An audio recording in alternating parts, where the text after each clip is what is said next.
Welcome to the JAMODI podcast. We are all surrounded by amazing coaches and leaders. So let's get an inside look at not just what they do, but how they do what they do. After all, becoming the best versions of ourselves is JAMODI, just a matter of doing it. Are you ready to level up your team skill development? Well, Ballology is here to support you in driving accountability and skill development. The Ballology app is more than just tracking. It's a resource for enhancing skills, knowledge, and mindset across your program. Join coaches all across the country using Ballology to simplify training and empower your athletes. Let's build consistency, accountability, and skill development together. So I'm going to try not to sound too envious of the numbers that you have coming to Open Gym and Breakfast Club, but I would imagine a lot of coaches on here, they hear that, and a lot of DFW people are going to know about Ponder and the history there. And I think the question that maybe some of us have is, okay, how do I create that at Grapevine Faith Christian School? How do I create that at Bridgeport and or places like that?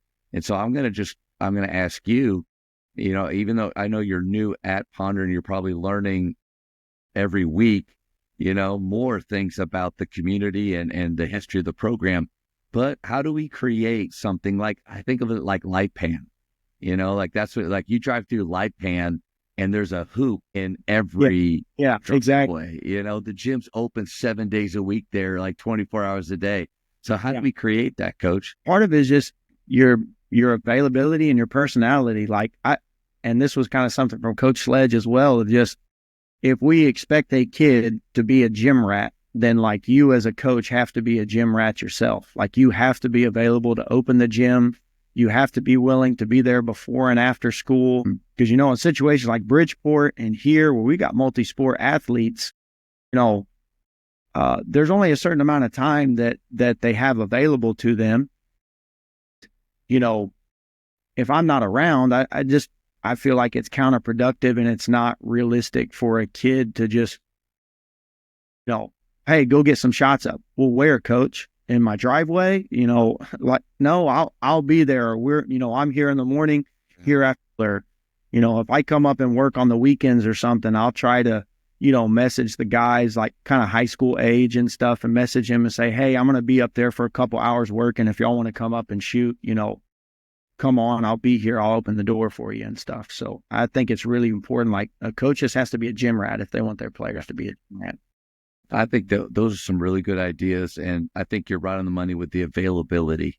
Yeah. Just hope that they're getting work in, or man, I wish they'd be in the gym more. Well, the great question is like extreme ownership. Turn that around. Are you opening the gym more? Are you making it available for them? And then you said your personality, which I would also say, like, make it fun. Yeah. Make it fun to be there. Like, make the big time where you're at, make it the place to be, make it a place where they enjoy hanging out. And part of that is maybe like whether you have a lot of funds to put into your facilities or you have very few, but make it as nice as you can and as welcoming as you can. And I think those are some good ideas. Yeah, I definitely think that, trying to make it fun and there's different phases of the season. Like it's, in this preseason, it's starting to get to a little more like role definition, team concepts a little bit more, but there's still a lot of trying to be player development, giving them a little bit of more leash and freedom to experiment stuff. And then especially after the season, when those guys that are returning, some of those guys don't need to fulfill the same role. We need them to be more aggressive. We need them to take more shots and stuff. And so somewhat being okay as a coach to go, okay, experiment, try, we're going to show you different solutions of how to get finishes and things like that of footwork. And when you kind of make that happen and give them a little bit more freedom, let them make mistakes through the process. And then those that improve and kind of show that they can handle maybe an increased role for as far as offensive shots and stuff like that. Then once we start getting into the season, now we kind of have to go with what we have. But just understanding there's different periods throughout the season and throughout the whole skill development. Of a lot of times of my development was just me going to play at a rec center and play against people, and I got to experiment. I didn't get yelled at if I screwed up. I'd be mad at myself. I'd be mad that I made a bad pass or a bad shot. And, in my head, I'd be going, all right, I got to, fix that. But there was still a freedom and a fun of just, I'm going to go play basketball because I love playing basketball. And then doing that day in and day out, like you find that you're a player and you can do stuff like, and you start getting confidence from that consistency in your work and your craft. I think you're right on the money with the fun that players can have with their own development. And it's not like I don't think players are just losing their joy for the game on their own. I actually think we are right along there with them, sometimes stealing the joy away from them. And part of that is if we're asking them to push the limits, we're asking them to try to spend time and improve, but then we're hammering them for mistakes and we're hammering them for maybe making the wrong choices. There has to be that bike riding time, the time where, like, when we all learned how to ride it, when we fell over, our parents would say, get off the bike, you're done for the day. No, they said, get back on and try again. And I wonder how many of us don't allow our players to make those mistakes. And then in doing that, we take that joy away from them. And man, what a great goal is to make it more fun. Yeah. That is probably like my number one, maybe internal struggle as a coach of like, where is that line of kind of going, all right, this is what we need to win in this moment and for our team to maximize this opportunity. And then versus what's just going to crush kind of a kid's spirit and willingness to go all out, get out of their comfort zone, keep trying, keep working, working at something that hopefully they're showing up every day because they love it. And, not everybody's role is the same. And, if you've ever been on a team, like you understand that, and there's a little bit of give and take. Like, I'm sure there's a lot of guys in the NBA that can do a lot of things at a high level, but there's other guys on their team that can do it at even more high levels. So they have to, sacrifice for the sake of the team. But also these kids that we're coaching, they're very new in their development process. They haven't played the game very much. Hopefully, like in my case, they've been playing since they were in 3rd and 4th and 5th grade, and they have a good skill foundation and background in the game. But also, like, just because they played for 3 or 4 years doesn't mean they're experts at this. There's a lot of ugliness to this game that you got to let them get through and not steal the joy because you're just sitting there like, you turned it over, you missed a shot, that's a bad shot, that's this, that's that. And like, and if we just drill them to death, like I think if I showed up at a rec center to go play basketball and there was some guy, just random guy that showed up and said, hey, we're going to run drills today and not let you play, I'd probably find a new rec center to go to. My shoulder hurts. I'll get it. Yeah, exactly. My mom's calling me. Yeah. So, I mean, I kind of think of it in the same way of like, if I show up every day and there's not an element of basketball, decision-making, competition that goes along with our development and practices, that just takes the joy away from it. If it's just monotonous one-on-0 drills all the time, like there is a time and a place for that. And a lot of players that really want to go far will spend a lot of one-on-0 time. And I'm going to provide them time to do that. But when it's team time, when it's decision-making, really learning how to teach the game, it's a very ugly, chaotic process. Very ugly. That's a great point. I was talking to my assistant coach yesterday because practice was really ugly. And I just said, like, everything inside of me is telling me to just abandon ship with what we're trying to do with these guys because it's really ugly and I need it to look better. Because, again, we're state championship or bust kind of mentality around here. But also at the same time, like, I believe in what we're doing, kind of the style that we're trying to implement. And I know it's going to pay off. It's just, there's a lot of ugliness in the process. Yeah. But, and I have to. So much gold there, like so many things to go through. And I think one is you and I keeping in mind that we are thinking about February and March and where it can be. And that looking that way allows us to look past how it looks right now. I think sometimes starting out, we want it to look like February and March, like at the beginning. And it's just, that's just not how growth happens. That's not how improvement happens. It is ugly. And so, I mean, one of the biggest things that we can do is embrace that process. But I agree with you with that line as somebody that loves individual skill work. And I like to push the envelope with that and maybe get some things that some coaches would say is not game-like, get some med balls and things around. And they're kicking the ball all over the place. And sometimes I wonder, like, if a coach was to walk in here, would they think that this is a serious place of development and guys are getting better? Would they be like, what the crap is going on here? I think you just have to get to a point where what are you comfortable with? And then I thought about this. What was the guy's name that was the coach of the Saints for a little bit? Now he's with the Broncos. I think the Cowboys wanted to get him. Sean Payton? Yeah, Sean Payton. So when he was with the Saints and Drew Brees was there and they were about to have a really good team, he had a goal for the team. And he said, our goal this year is to have really high energy and to enjoy every day. I think if that's your goal, then you're okay with the ugly. And you can maybe where that line is, maybe you can go over to the side of even more chaos and not get bogged down. But I think for me, that's a goal for this year, is for our team to enjoy every day. And notice there's no winning in that. There's no championships in that. But man, I think if you can do that, it'll end up leading to it. But what we can't do, and I think you've nailed it in a bunch of ways, is get in our own way, get in our players' own way of development because of how we think it should look. Yeah. Yeah. And, I think especially as a young coach, you want it to look pretty, especially if that's one thing I could go back and, slap myself in the face when I was just a middle school coach kind of coming up, is let them experiment more. Stop being so controlling. And because you do kind of fear, you want there to be organization. You want there to be structure.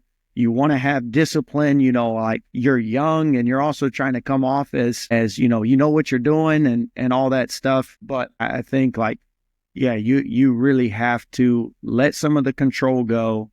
Be okay with going I know what I'm doing as a coach. I know this works. It just looks really bad. It looks really bad. And if somebody wants to doubt it or complain or say it's not right, okay, you're entitled to your opinion, but there's a lot of ways to, go about skill development and everybody has their own way of doing it. And if the kids are enjoying it and they're really competitive and they're having fun, I think they're going to get a whole lot better by the time, February and March rolls around than if I want it to look perfect every single day, because the game is ugly. The games, if you're wanting to win big time games, it comes down to, can you win games when you're not playing your best? And when stuff is not going right, can you still kind of find a way to have a better score at the end of the game? But it might not be pretty, but it's survive and advance at that moment. That competitive kind of spirit, I think, gets you through a lot of stuff. And so if you're building that in your workouts of guys, it's bad right now, but let's find a way to, that was one thing we were talking about the other day. Hey, it was a really bad day today. It wasn't pretty. And the biggest thing that was frustrating is our communication level went down. Y'all all started getting mad. The energy level dropped out of the building. And then now we're all just mad because stuff isn't going well. And then you're not communicating, and then everything gets really bad. Your communication and your teammate skills and really a life skill, when stuff is going bad, you really figure out who you are and what person you are. And if you stop communicating and you stop trying and you stop competing because it's just not pretty or the way that you want it to go, well, then you're just not going to accomplish very much in life. And if you can learn it now in a game that's really, in the grand scheme of things, it's not a stressful event, hopefully by the time that, you got a family to provide for and bills to pay and all that stuff, that hopefully when, man, it's just a crappy string of days and, family member dies, there's a lot of stuff years, months where it seems like it's one thing after another. Can you be a positive person that shows up and continues to just try to do your best and have a positive attitude, even though stuff isn't going right? If you can learn that through basketball, man, you're going to be so far ahead of other people in life. Like it's amazing. That's a great example of finding culture moments throughout practice instead of a culture moment being only the quote that, and there's nothing wrong with a quote at the beginning of a practice schedule that you read and you set the tone. Like there's nothing wrong with that, but we have to have our eyes open and be ready to zoom out and lean into those culture moments, because you could have left that whole interaction going back to the fact that you're practicing at a pace, at a level that is chaotic and is ugly. Like that's really good because you want them to feel and deal with those mistakes in practice. If it's at a different level and it's clean and those mistakes happen in a game, but it's maybe the first time or they don't know how to deal with them, man, that's frustrating. But the fact that you're able to take what was lacking is the communication with their teammates because of the droop that was happening, because of the negative plays, and tie that back to real life stuff. Like, I think that's the goal. Like that's the art, maybe the art of the coaching. The science is what's happening on the floor, but the art is how does this apply to later on? So I love hearing that connection there, man. And that's like something that, like in the back of my head, I do a really bad job of it sometimes, but like my goal, hopefully at the end of practice, and again, I've been terrible at it, but I really would like to, at the end of practices and games, stop talking about the game, stop talking about the basketball, and let's just talk about life. Let's just talk about the type of people we are, the core values of what was exhibited, what maybe was lacking, and really try to tie those things back. And we get to a practice and man, I'm just thinking about, we're not hitting the pitch ahead enough, or, our spacing is bad. And I start getting on a tangent of, basketball terminology. And I always find myself like, just shut up and talk about core values. Like we'll address the basketball stuff the next day. Let's try to connect it back to being a better person. And that's kind of a goal of mine. And I got to share a little bit of, that's a goal of mine too. And I think there's one way that we try to do it here at Faith. Is all right. Can I share it with you? Yeah, absolutely. Yes. So we want to have a culture of celebration, and whether you win or lose, there are still good things that happen.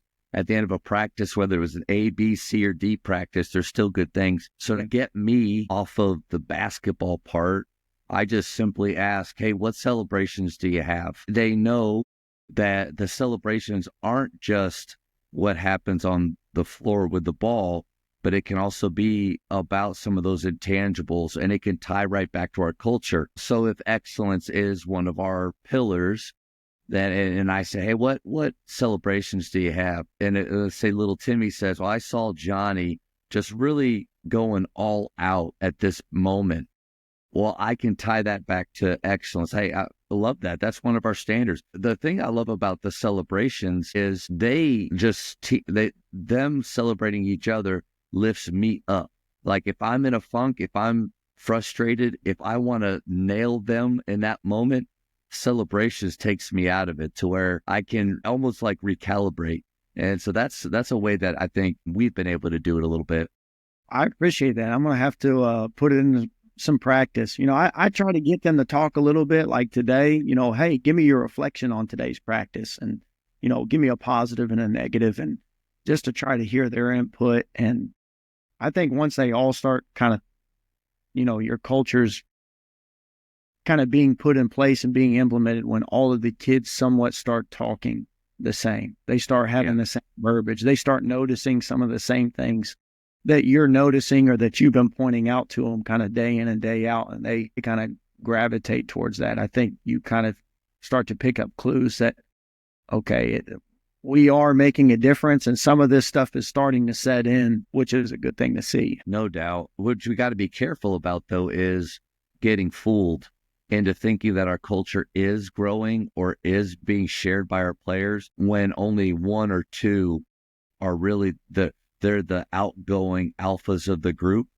that are comfortable speaking in front of the group, and they're the only ones answering your questions, but they're saying the right things. I think I've been fooled before to think, yeah, like that's it. You're right. We got it. We're going. But the one or two are the only ones that really believe it. I think, like you said, when you're getting hands raised all over the place, and maybe that's a deal where like my eyes are looking maybe for those guys that are usually a little bit more quiet, or not just settling in with just one of those loud ones. But I think we can get fooled sometimes. Sure. No doubt about that. Thank you for checking out today's episode. Please take a moment to subscribe to this podcast, share it with your fellow coaches, and find us on social media for what's coming up next on the JAMODI podcast. It's just a matter of doing it.